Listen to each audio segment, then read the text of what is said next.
Hello everybody, and welcome back to Wartales.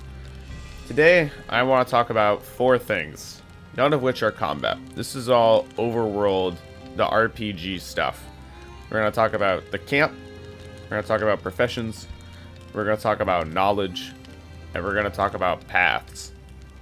I can't be more direct with this. So let's just get right into it. First, we have professions. So this company is my first company that I've played with. So I'm not going to say I min-maxed from the start because I didn't quite know what I was doing. So not everybody is probably in their best profession, but I think I did a somewhat decent job. So for those who don't know, your profession is kind of your little side hobby that you can do. And there are 10 in the game. I've currently unlocked 7 of them. We have Angler, Tinkerer, Cook, Thief, Alchemist, Blacksmith, and Miner. Now, as I only have 6 people, I can only pick 6 of these professions, and it is not worth it, I think, to double up on them. I'm not entirely sure what the hell an Angler does for me, or even really what a Miner does, but it's useful enough to have them around. Some of them, I think, are pretty much required, as far as I can tell. Like, you definitely want a Tinkerer to craft things. You definitely want a Cook. You definitely want a Thief. You definitely want an Alchemist. You definitely want a Blacksmith. Because these things are all crafting related. Or this is like unlocking chests. And that just helps you do things. This basically saves you like iron ore as you start buying stuff. I'm not entirely sure what fish does. I guess it's more free food. But you want to do all of these. And you'll notice that they all give you different stat increases. So it doesn't really matter, like, who my cook is, right? Among my party members. Like, it doesn't matter if it's, like, Wilric or Lewitt who is my cook. But it does kind of matter what class is each profession. Because if we are to look at Miner, it gives me Con and Strength, which is HP and Strength damage. So you know who doesn't want HP and Strength damage? The assassin, like, ranger, because he uses dex. So it's very unimportant to have strength. Con is, of course, useful on everybody, but dex here we see, or thief, sorry, gets you dex and critical hit. So that's why I gave thief to this guy. I mean, of course, you know, it kind of makes sense, like, ooh, the cutthroat is a thief, but it doesn't really matter. It could have well been my hunter. Alchemist gives dex. So thief, or ranger, I'm gonna keep calling it thief. Ranger probably wants to be thief, probably wants to be alchemist. Big two-handed dudes probably want to either be blacksmith for the strength, miner for the strength and con, as we see that this upgrades into strength and con. I had this guy being tinkerer because I think someone's got to be tinkerer eventually, right? So that's kind of a... someone's got to do it. I don't really care about critical hit too much compared to raw stats, but, you know, it helps. This strength character is... the strength-based character is Blacksmith for strength. And then my second ranger is Cook, which gives him plus 8 con. We'll see, he's got 42 hit points, which compared to my other rogue, who is 1 level higher, has 30 hit points. So this guy's pretty freaking tanky, all things considered. And this is all really well and good.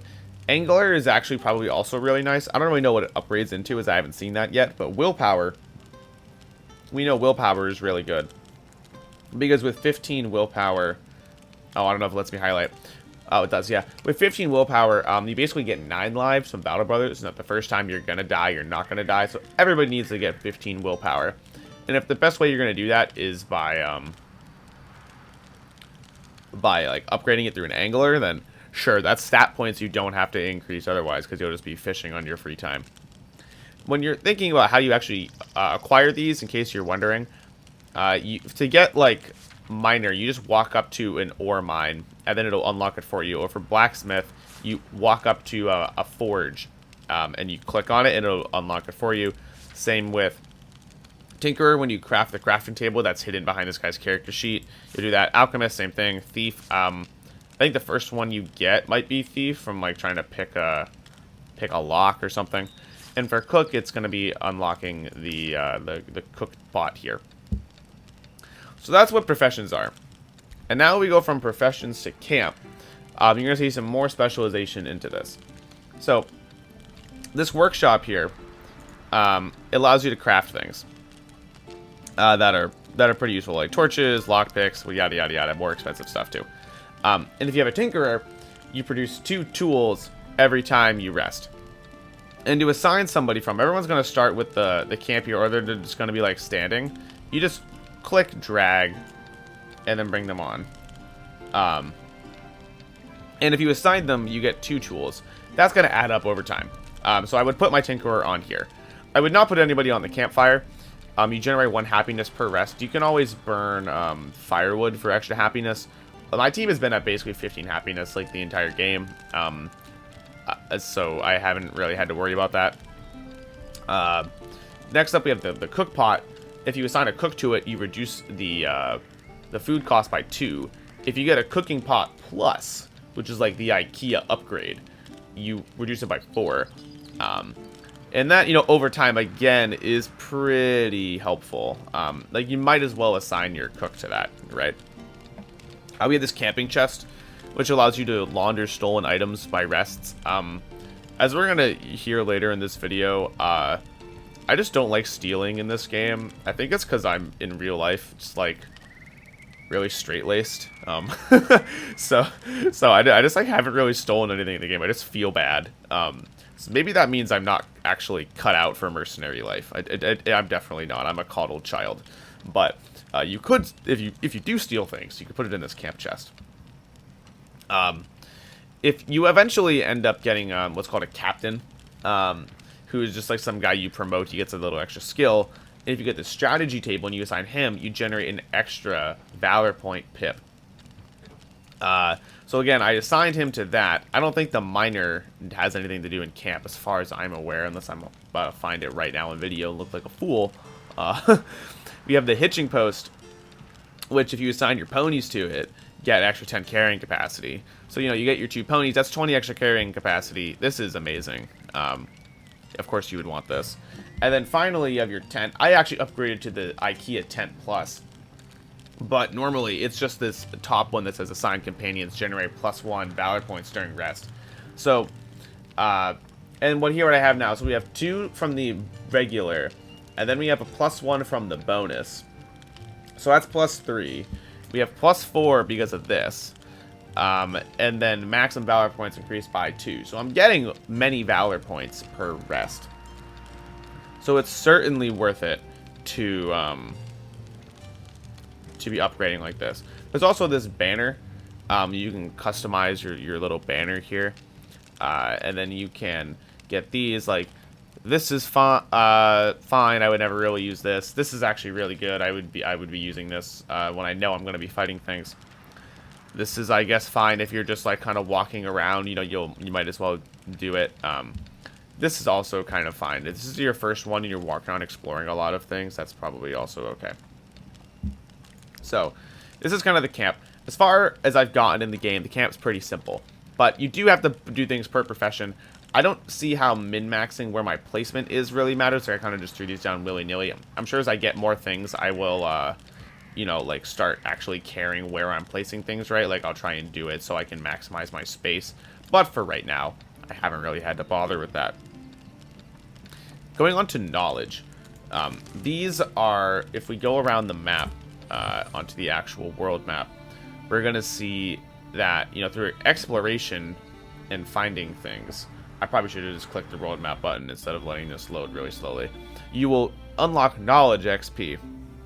And the first time you craft certain items, like the first time I crafted a piton or a lockpick, you get a little bit of extra knowledge XP there. And you get more knowledge XP the first time you, like, cook something, or make a really big item, will get you more knowledge XP, right?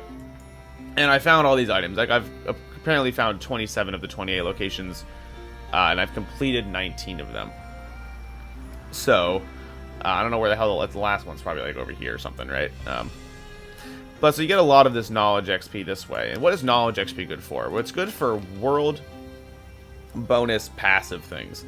The first things you want to unlock are all going to be on this page. You get extra ones per profession. Again, I don't know what this last one is.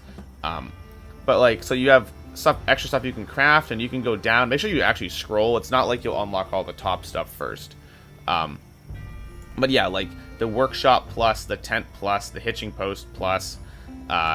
There's different things you can blacksmith, cooking recipes, different apothecary recipes, and these are all secondary because a lot of the time in this game is spent, as it's an RPG, doing RPG things, which is moving, paying, eating.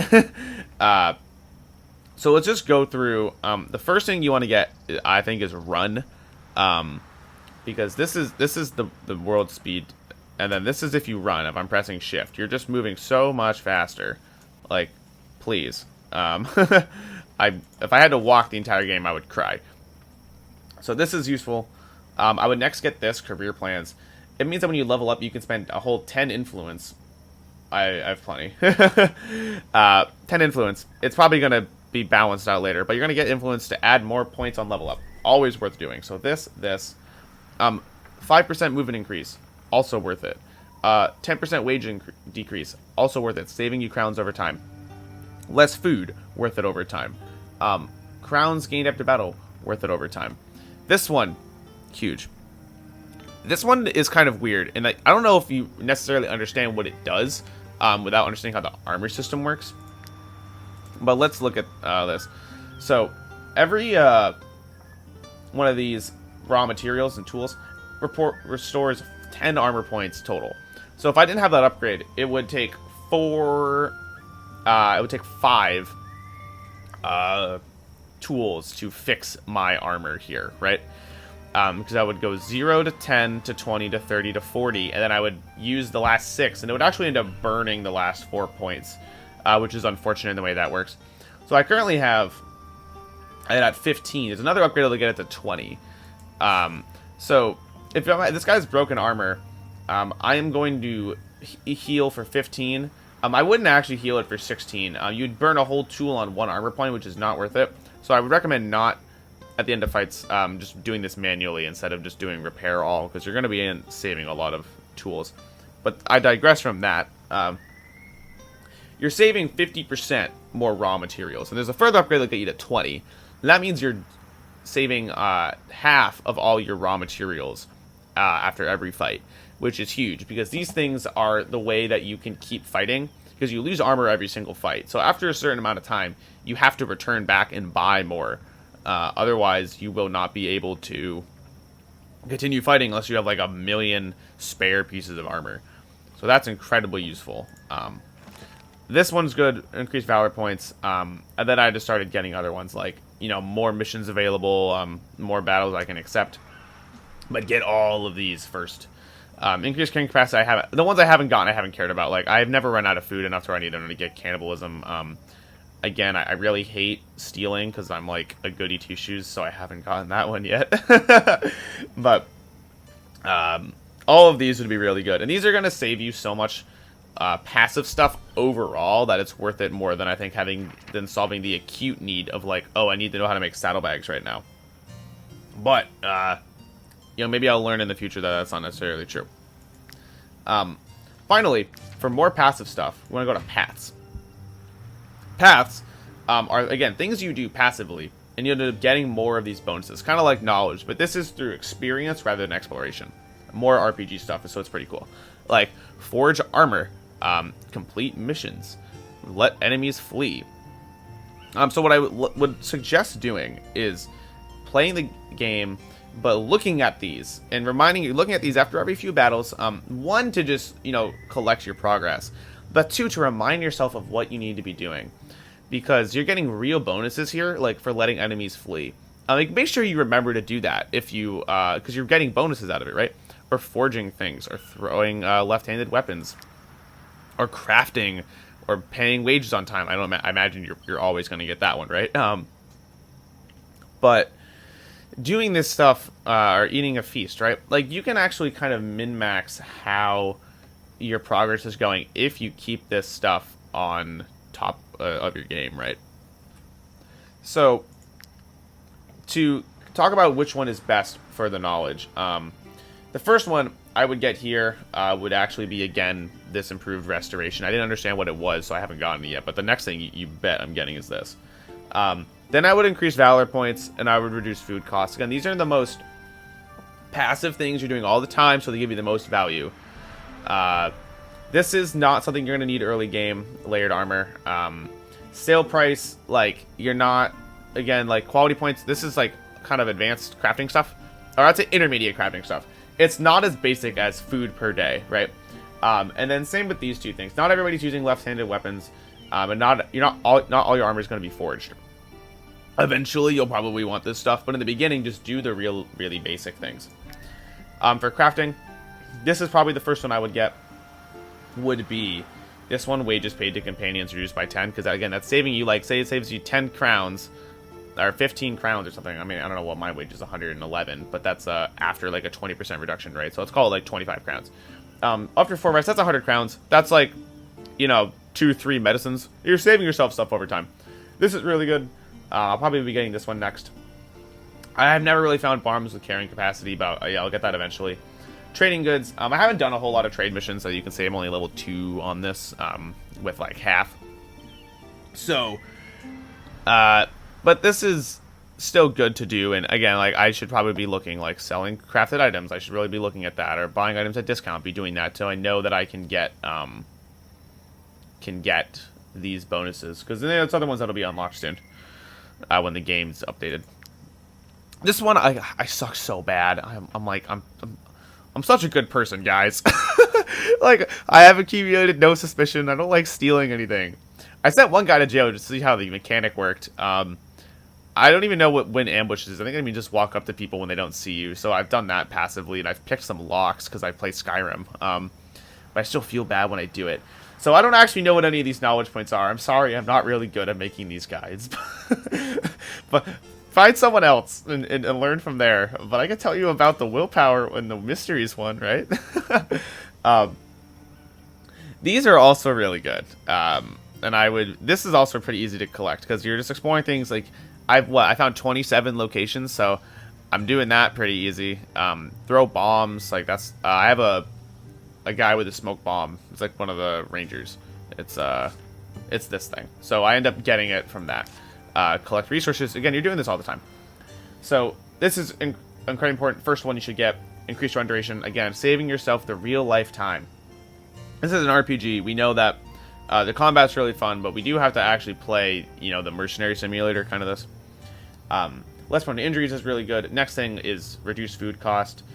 I don't actually give a crap about this at all. The regression range of animals, like, I'll just fight them, or I'll run away from them and win. This is animals. Again, I don't think this is worth it because there's 1, 2, 3 to get before this. So like this is at best your 5th. Same with this stuff. Like, get the passive things that'll help you more, because most of your time is not in combat again. So that's kind of the general theme of this video: is do things that'll help you throughout most of your playtime. And most of your playtime isn't actually combat in this game, in terms of the in-game days anyway. Like, I've played a month and 4 days. Like, I haven't been fighting for a month and 4 days, right? I've probably fought 50 battles or something, but there's a lot of going around on the map. So that's what I would focus a lot of these world bonuses on. Time to focus on your combat stuff would be, you know, with your skills and your min-maxing on your leveling. But that can be in its own separate video. I want to make that when I'm a little bit more experienced and I have more classes. But for right now, I hope that this was helpful in getting you a little bit more knowledge in how to play the world map better. And I'm looking forward to making more guides to this game. I'll see you guys in the future. Peace.